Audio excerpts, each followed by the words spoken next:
Assalamualaikum warahmatullahi wabarakatuh. Salam sejahtera untuk kita semuanya. Selamat datang untuk rekan-rekan semuanya yang saya banggakan dimanapun Anda berada. Semoga kita selalu dalam keadaan sehat walafiat dan selalu dalam lindungan Allah Subhanahu wa Ta'ala. Selamat datang di ruang belajar untuk mata kuliah Sistem Informasi Akuntansi. Pada sesi kali ini saya akan mengulas terkait dengan di bab elemen dan prosedur sistem informasi akuntansi. Jadi terkait dengan di elemen dan prosedur sistem informasi akuntansi perlu kita pahami ya, ada beberapa hal yang harus kita pahami bersama. Jadi sepertinya ada beberapa pertanyaan ya, yang mungkin Anda coba jawab. Jadi bagaimana sih mengorganisasi kegiatan agar aktivitas bisnis berjalan dengan efektif dan efisien? Yang kedua, bagaimana mengumpulkan dan memproses data secara efektif dan efisien? Dan yang ketiga adalah bagaimana menjamin keandalan informasi? Dan yang keempat adalah bagaimana mendorong kepatuhan terhadap kebijakan dan prosedur yang berlaku. Dan yang kelima adalah bagaimana cara untuk menurunkan risiko bisnis. Itu adalah beberapa pertanyaan dalam merancang sistem informasi akuntansi. Apa kaitannya dengan elemen dan prosedur? Dari pertanyaan tersebut, maka yang merancang sistem informasi akuntansi tentu akan mengidentifikasi beberapa hal yang terkait dengan yang dibutuhkan untuk merancang sebuah sistem informasi akuntansi. Karena apa? Fungsi dari sistem informasi akuntansi, fungsi utamanya itu paling tidak ada 5. Yang pertama adalah menciptakan aktivitas bisnis yang efektif dan efisien. Ini menjawab ya, pertanyaan dalam merancang sistem informasi akuntansi, yaitu bagaimana mengorganisasi kegiatan agar aktivitas bisnis berjalan dengan efektif dan efisien. Makanya sistem informasi akuntansi itu menjawab pertanyaan tersebut. Jadi dengan adanya masalah bahwa dalam mengorganisasi kegiatan bisnis itu ya, belum efektif dan efisien ya, maka sistem informasi akuntansi di sini itu menciptakan aktivitas bisnis yang efektif dan efisien. Yang kedua, mengendalikan aktivitas bisnis secara efektif dan efisien. Kemudian yang ketiga adalah mengumpulkan dan mengolah data secara efektif dan efisien. Dan yang keempat adalah mengamankan data informasi dan aset perusahaan. Serta yang kelima adalah menyajikan informasi terpercaya untuk pengambilan keputusan. Itu adalah jawaban dari sistem informasi akuntansi terkait dengan di permasalahan dalam merancang sistem informasi akuntansi. Jadi dari pertanyaan-pertanyaan tadi. Jadi untuk menurunkan risiko, maka apa? Fungsi utama dari sistem informasi akuntansi di sini dapat menyajikan informasi yang terpercaya untuk pengambilan keputusan.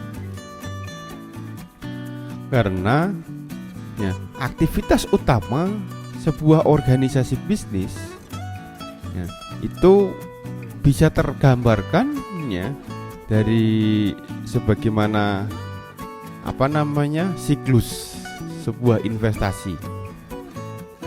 Jadi aktivitas utama organisasi bisnis itu biasanya dimulai dari yang pertama adalah investasi ya, ataupun modal. Dari investasi ataupun modal tersebut maka akan diperoleh sebuah input. Input akan dikonversi atau digabung yang kemudian dijual. Lakukan penjualan. Setelah penjualan ya, kemudian akan diinvestasikan lagi, kemudian muncullah input lagi. Itu aktivitas utama dari sebuah organisasi ya. kita investasi, adanya sebuah investasi ataupun modal ya dirupakan menjadi sebuah input ya, input kemudian dikonversi ya, kemudian dijual, kemudian diinvestasikan lagi ya, kemudian memperoleh input lagi. Jadi kalau saya gambarkan di sini ada sebuah perusahaan dagang ya, perusahaan dagang. Jadi pertama investasi ataupun punya modal. Modal itu kemudian dibelikan bahan baku. Perusahaan dagang. Bahan bakunya apa perusahaan dagang? Jadi bahan bakunya adalah sebuah persediaan barang dagangan. Jadi dibelikan beberapa bahan, kemudian bahan tersebut ya kita tinggal packing saja. Konversi digabungkan, kemudian kita jual. Setelah kita jual, kita akan mendapatkan sebuah imbalan, yaitu yang nanti bisa diinvestasikan. Kemudian dari investasi itu kita putar lagi, beli barang lagi ya. Terus kemudian kita konversi dan kita jual, kita investasikan lagi, terus dapat barang lagi. Nah begitulah seterusnya. Itu aktivitas utama sebuah organisasi, baik itu organisasi jasa maupun non jasa. Itu terkait dengan aktivitas utama. Jadi dari aktivitas utama sebuah organisasi tersebut, maka timbullah yang namanya aktivitas bisnis transaksi dalam aktivitas organisasi. Jadi dari aktivitas mulai dari investasi modal ya, kemudian memperoleh input, mengkonversi ya, kemudian menjual, melakukan penjualan dan berinvestasi, maka akan menimbulkan sebuah transaksi bisnis dalam aktivitas organisasi tersebut. Aktivitas bisnisnya apa?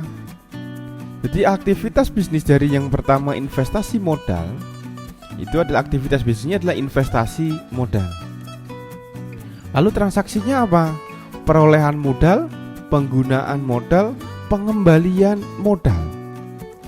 Ini transaksi kaitannya dengan di aktivitas ataupun modal bisnis. Kemudian aktivitas bisnis yang kedua adalah perolehan input. Perolehan input.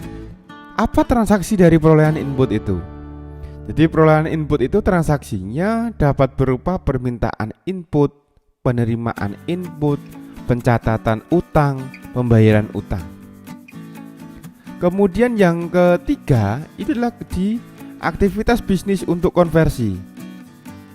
Jadi aktivitas bisnis konversi itu ya, transaksi yang menyertai, yang meliputi itu dapat berupa penggunaan bahan baku, tenaga kerja ya, kemudian ada biaya overhead. Jadi ini semuanya digabungkan ya, itu dikonversi.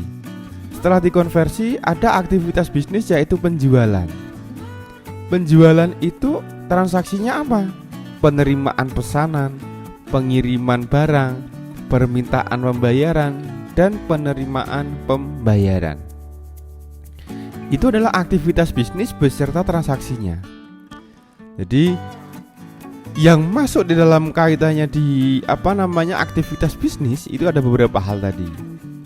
Aktivitas organisasi itu tadi siklus dari adanya mulai dari investasi sampai dengan munculnya sebuah input ya, memperoleh input.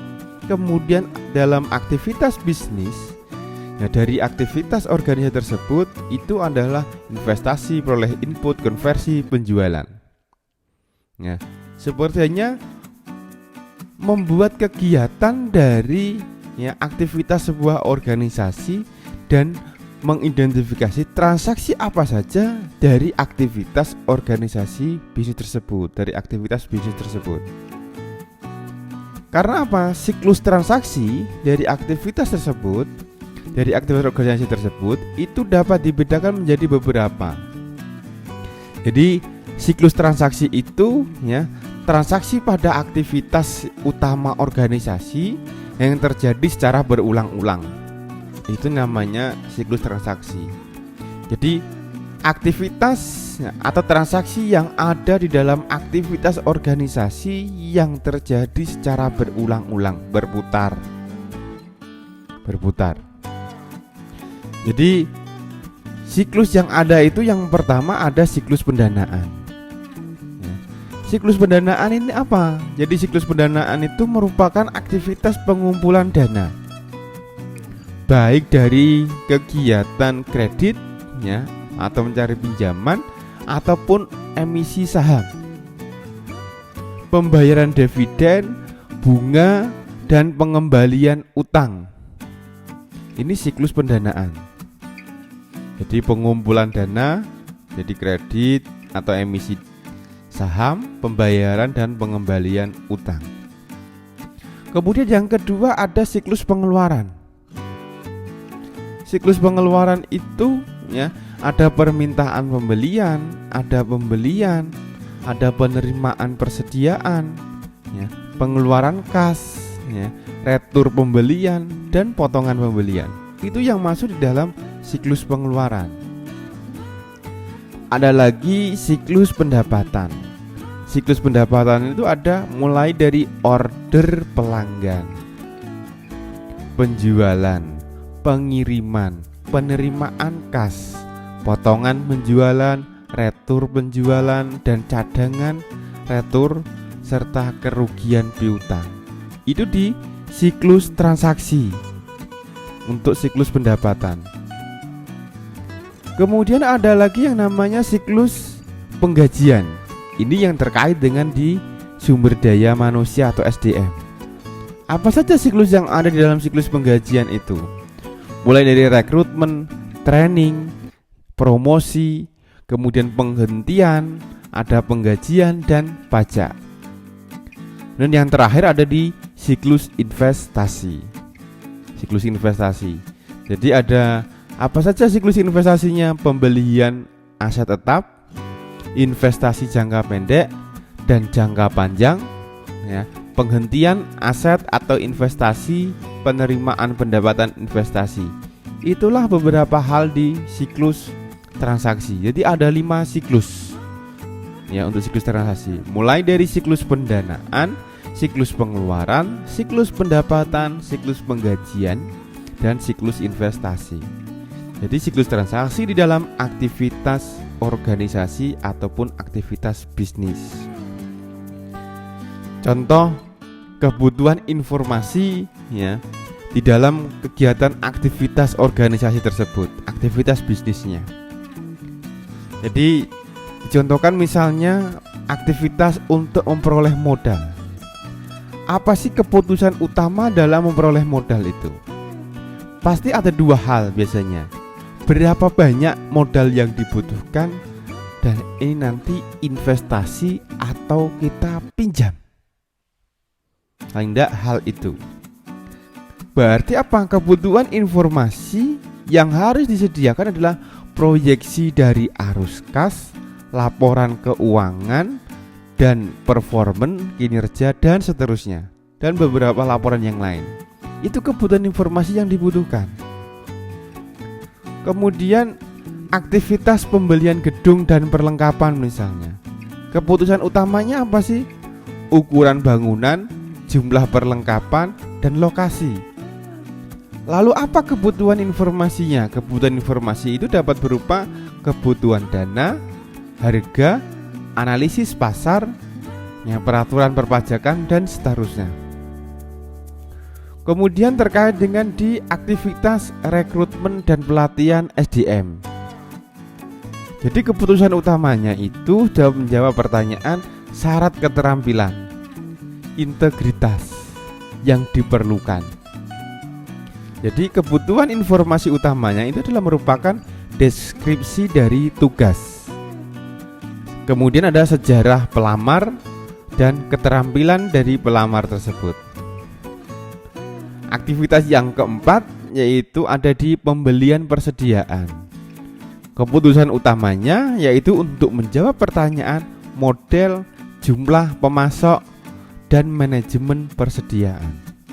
Sedangkan kebutuhan informasi yang dibutuhkan itu ada analisis pasar, status persediaan, kemudian kinerja, ya, kinerja dari pemasok dan pembayarannya. itu adalah terkait dengan di contoh-contoh untuk kebutuhan informasinya. Lalu apa prosedur dan dokumen? Jadi salah satu fungsi dari sistem informasi akuntansi adalah mengolah data secara efektif dan efisien. Untuk menjalankan fungsi ini dibutuhkan sebuah prosedur dan dokumen. Jadi langkah utama ya di dalam pengolahan data itu otomatis yang pertama adalah merekam data ke dalam dokumen transaksi.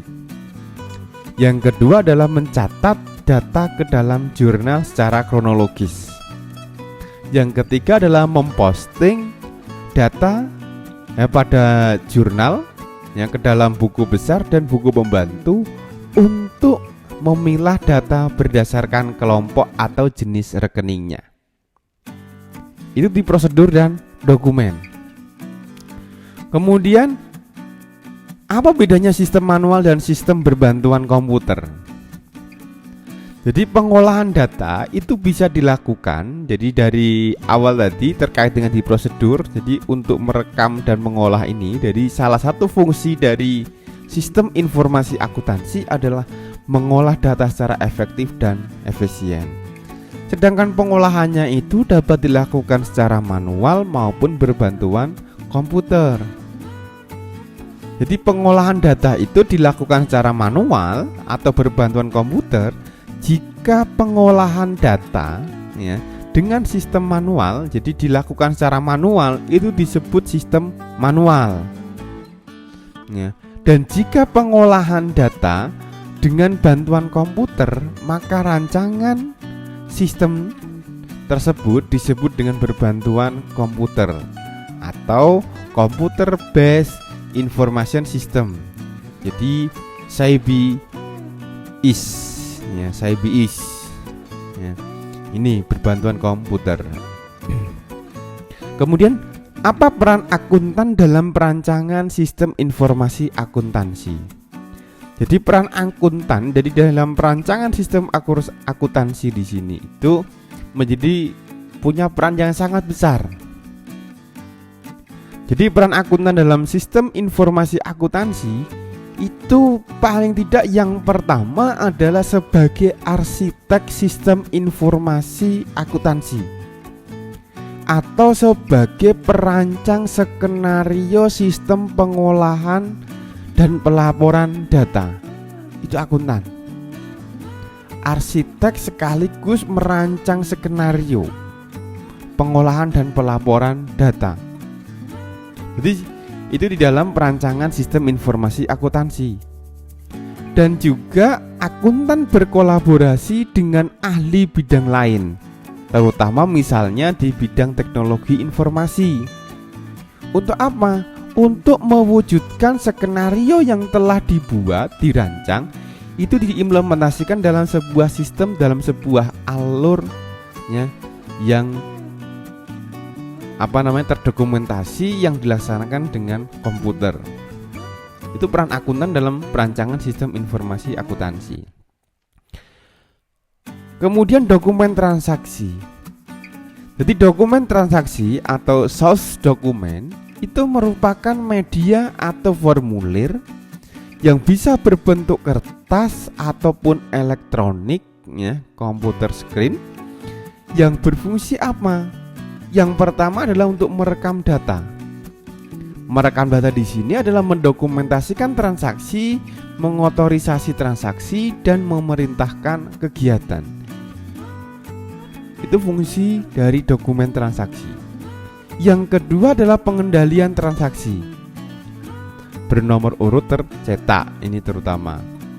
Kemudian yang ketiga adalah untuk menjamin kelengkapan data tersedia, informasi tercetak, serta petunjuk pengisian dan distribusi. Itu dokumen transaksi. Jadi contoh dokumen transaksi beserta fungsinya. Jadi dalam dokumen transaksi di dalam siklus pendapatan, apa saja? Order penjualan. Fungsinya apa? Jadi mendokumentasikan pesanan pelanggan. Nota pengiriman. Fungsinya untuk mendokumentasikan pengiriman barang ke pelanggan. memo kredit. Fungsinya untuk mendokumentasikan otorisasi penyesuaian penjualan. Slip setoran. Fungsinya untuk mendokumentasikan setoran kas ke bank. Itu contoh dokumen dari transaksi dalam siklus pendapatan. Kemudian ada di siklus pengeluaran. Siklus pengeluaran dimulai dari permintaan pembelian. Fungsinya apa? Surat permintaan pembelian adalah meminta pembelian ke bagian pembelian. Meminta pembelian barang kepada bagian pembelian. Kemudian ada pesanan pembelian. Fungsinya apa? Untuk memesan pembelian kepada pemasok. Laporan penerimaan barang. Fungsinya untuk melaporkan penerimaan barang dari pemasok. Kemudian lagi ada di siklus SDM. Kartu jam kerja.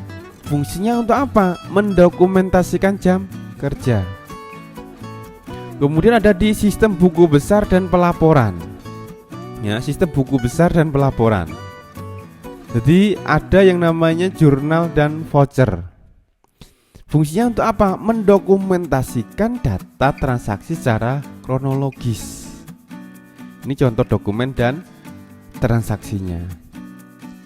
Lalu bagaimana sih pedoman untuk perancangan sebuah dokumen?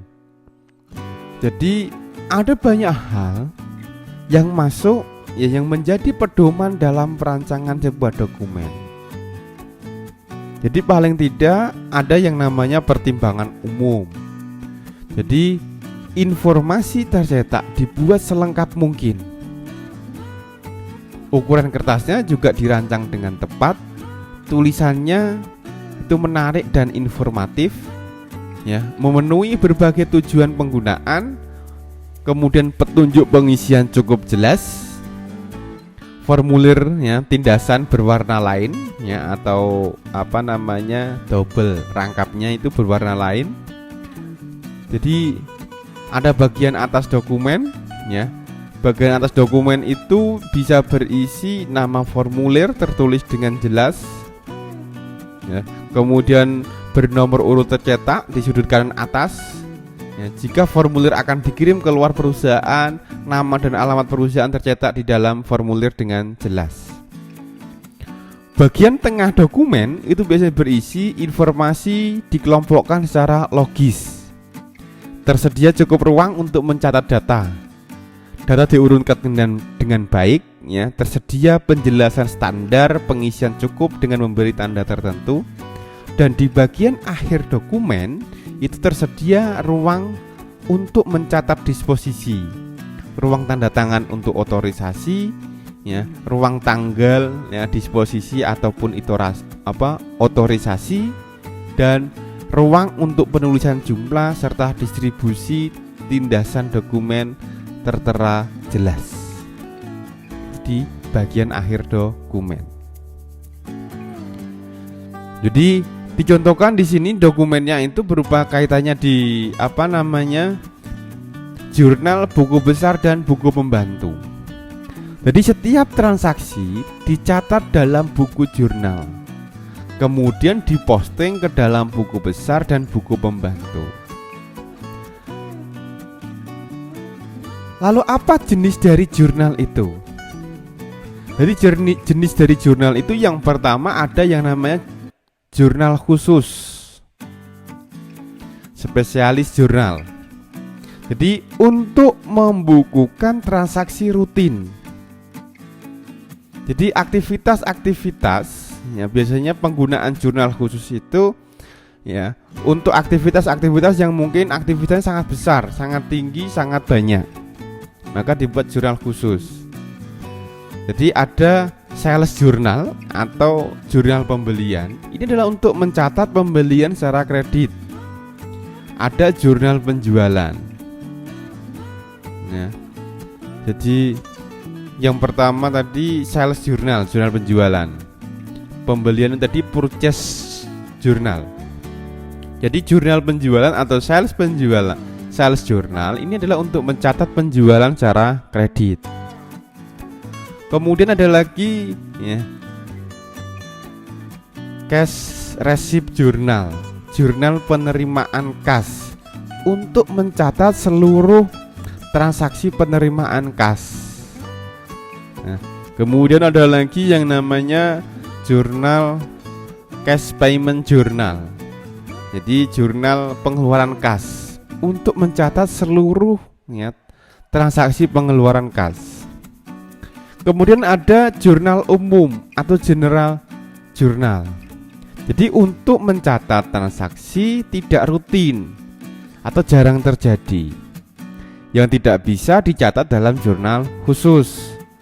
Kemudian ada buku besar. Jadi buku besar atau general ledger di sini digunakan untuk meringkas transaksi yang telah dicatat di dalam buku jurnal yang mencakup seluruh rekening, aktiva, utang, modal, pendapatan, serta beban ataupun biaya.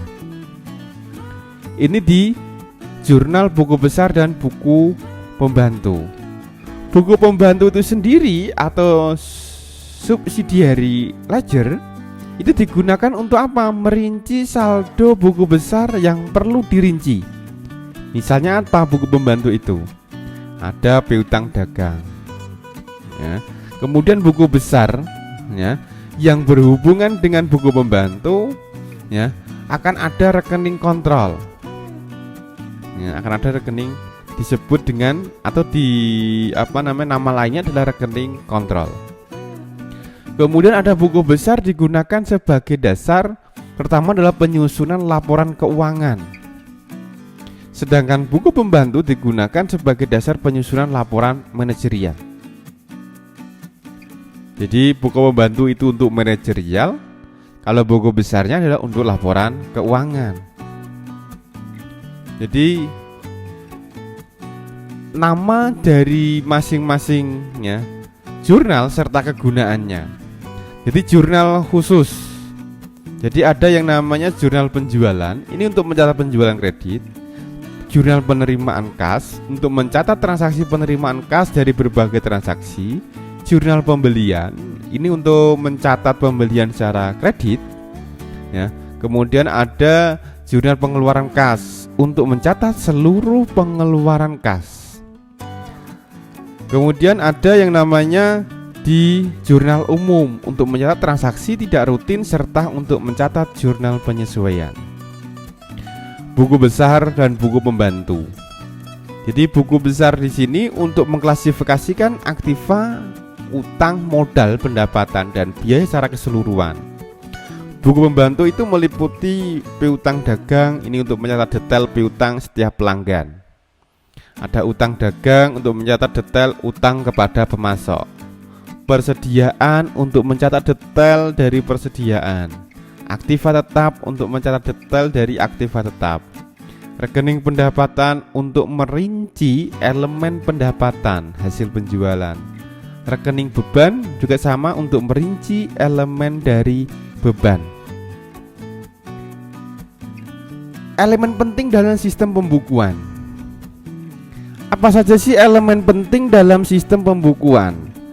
Jadi elemen penting dalam sistem pembukuan itu ada yang namanya audit trail atau jejak pembukuan. Ini merupakan referensi posting atau posting reference untuk memberi identifikasi asal data dan tujuan data untuk memudahkan pengujian ketepatan pembukuan. Ada yang namanya chart of account, adalah daftar seluruh rekening buku besar dan buku pembantu untuk kepentingan klasifikasi data. Ini di elemen penting dalam pembukuan. Kemudian yang ketiga ada chart of account, merupakan sumber data utama dalam proses penyusunan laporan keuangan dan laporan manajerial. Jadi untuk menjamin dapat dipenuhinya berbagai kebutuhan informasi akuntansi, jadi chart of account di sini itu harus dibuat. Itu elemen penting dalam sistem pembukuan. Daftar akun, nah, chart of account. Di dalam daftar akun atau chart of account tersebut itu mengandung beberapa kode dokumen dan kode rekening. Jadi setiap dokumen akuntansi harus diberi kode untuk memudahkan pengarsipan dan pengolahan data serta pengendalian. Jadi prinsip dasar perancangan kode ya. Jadi yang pertama ada logis serta mudah diingat. Sesuai dengan karakteristik objektifnya objek ya yang diberi kode. Misalnya kode urut untuk dokumen yang penggunaannya harus urut nomor. Kemudian di jenis kode lagi ada sequential kode atau kode urut, yaitu kode yang dibuat urut ya, karena dokumen atau objek yang diberi kode akan dikontrol dan diawasi berdasarkan urutannya. Contohnya ada kode untuk cek. Ada blok kode atau kode blok. Disebut kode blok karena apa? Kode diklasifikasi ke dalam beberapa blok, dan setiap blok digunakan untuk memberi kode sekelompok objek tertentu. Contoh dari kode blok itu ya. Jadi setiap kelompok rekening diberi jatah satu blok kode. Misalnya dicontohkan aktiva lancar, kodenya 100 sampai 199. Aktiva tetap 200 sampai dengan 299. Utang lancar 300 sampai dengan 399. Utang jangka panjang 400 sampai dengan 499. Modal saham 500 sampai dengan di 599. Pendapatan 600 sampai dengan 699. Biaya ada 900 dan 999. Itu jenis kode ya, jenis kode yang bisa yang contoh untuk kode blok ya. Kode grup atau grup kode. Jadi dalam kode grup setiap angka itu merepresentasikan objek tertentu. Contoh, 1 adalah aktiva, 1 lagi 11 aktiva lancar, 111 kas, 112 piutang dagang, dan seterusnya. Jadi dengan maksud 4 angka pertama adalah kode pusat ya, pertanggungjawaban. 1 angka di tengah kode anggaran realisasi, dan 3 angka terakhir untuk buku besar ya. Itu di jenis kode.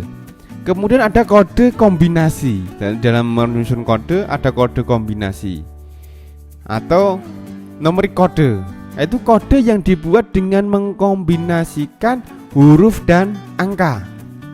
Huruf dan angka dengan tujuan apa? Untuk memudahkan pemahaman dari makna kode. Misalnya apa? AL-1 itu adalah untuk aktiva lancar, kas, dan seterusnya. Itu jenis kode. Kemudian ada laporan manajerial dan laporan keuangan. Apa sih sebenarnya laporan manajerial itu? Jadi laporan manajerial itu adalah laporan yang ditujukan untuk memenuhi kepentingan manajemen. Kalau diidentifikasi dari transaksi tadi ya, untuk mengidentifikasi manajemen. Jadi kayak buku pembantu itu laporan manajerial. Kemudian ada di laporan keuangan. Jadi laporan keuangan itu merupakan laporan yang terdiri dari laporan laba rugi, laporan modal, neraca, arus kas, serta pengungkapan laporan keuangan. Jadi laporan keuangan di sini itu bersifat umum dan terutama ditujukan kepada pemakai eksternal. Ini di laporan keuangan.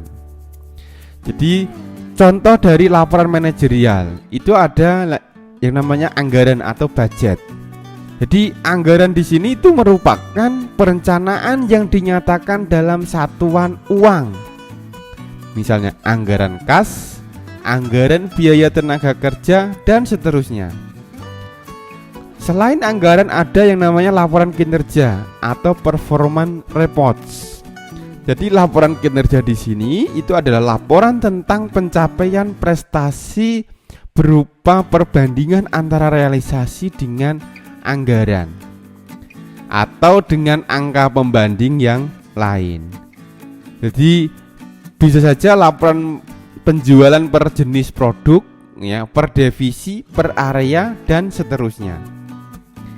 Apa sih pengaruh laporan terhadap perilaku? Jadi ada beberapa hal pengaruh dari laporan terhadap perilaku, ya, manajemen. Jadi yang pertama ada di manajemen by exception, adalah prinsip untuk memaklumi penyimpangan dari anggaran yang bersifat tidak material dan tidak memerlukan investigasi. Kemudian ada di pengaruh, ya, pengaruh laporan terhadap perilaku itu adalah laporan manajerial berpengaruh besar terhadap perilaku. Karena apa? Manajemen dan staf akan cenderung bekerja secara lebih profesional jika prestasinya akan diukur dan dievaluasi. Ya, kalau prestasinya itu diukur dan evaluasi, apalagi dikasih kompensasi, otomatis kan akan lebih, ya, akan nambah sebuah semangat ini tuh dalam bekerja. Kemudian di pengendalian intern. Jadi salah satu fungsi dari sistem informasi akuntansi adalah untuk menciptakan pengendalian intern yang efektif. Jadi pengendalian intern di sini adalah sistem yang dirancang untuk memastikan beberapa hal. Yang pertama adalah keandalan laporan. Jadi laporan manajerial dan laporan keuangan. Kemudian ada di keamanan aset dan laporan, efektivitas dan efisiensi kegiatan organisasi, kepatuhan terhadap kebijakan manajemen dan segala peraturan serta hukum yang berlaku. Itu di pengendalian intern. Kemudian ada di elemen-elemen pokok pengendalian intern. Jadi apa saja elemen pokok jadi pengendalian intern? Jadi elemen pokok dalam pengendalian intern itu adalah kelengkapan dokumentasi, pemisahan fungsi yang mencakup fungsi otorisasi, fungsi pencatatan, fungsi penyimpanan, keandalan. Jadi itu. Jadi pemisahan fungsi itu perlu. Jadi otorisasi, pencatatan, dan penyimpanan ini harus berbeda. Yang mengotorisasi, yang menyimpan, yang mencatat harus beda. Ini di pemisahan fungsi. Kemudian keandalan laporan. Ini mencakup laporan manajerial dan laporan keuangan. Ya, itu, ya, ulasan terkait dengan di elemen dan prosedur dalam sistem informasi akuntansi. Jadi semoga memberikan gambaran dan manfaat untuk belajar di elemen dan prosedur dalam sistem informasi akuntansi. Jadi untuk mengevaluasi pemahaman Anda, jadi silakan jawab pertanyaan berikut. Ya, silakan jawab pertanyaan berikut.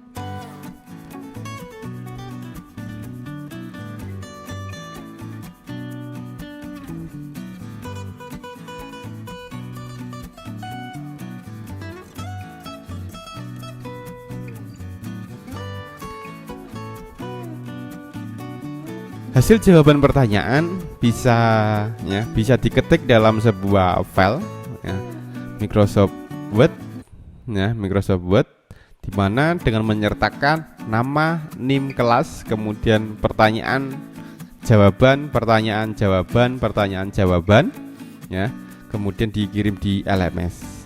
Ya, saya cukupkan. Sekian. Jadi semoga kita semuanya selalu semangat dalam belajar ini, dan wassalamualaikum warahmatullahi wabarakatuh.